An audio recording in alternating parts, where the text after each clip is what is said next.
بسم الله الرحمن الرحيم. يا بني إسرائيل اذكروا نعمتي التي أنعمت عليكم وأوفوا بعهدي أوف بعهدكم وإياي فارهبون وآمنوا بما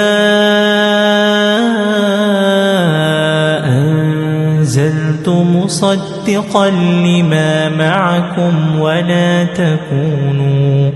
ولا تكونوا أول كافر به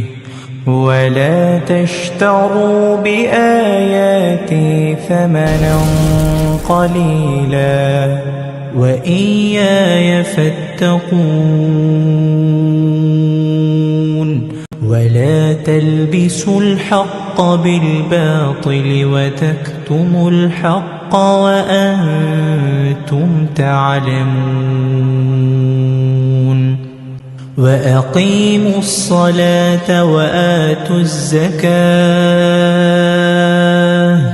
واركعوا مع الراكعين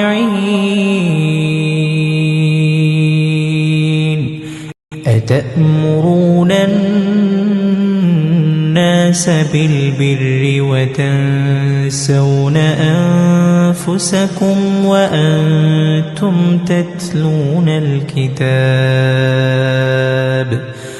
أفلا تعقلون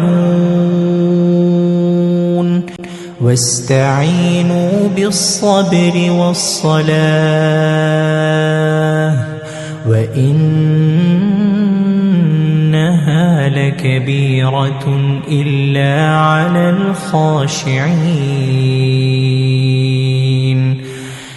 الذين يظنون أنهم ملاقو ربهم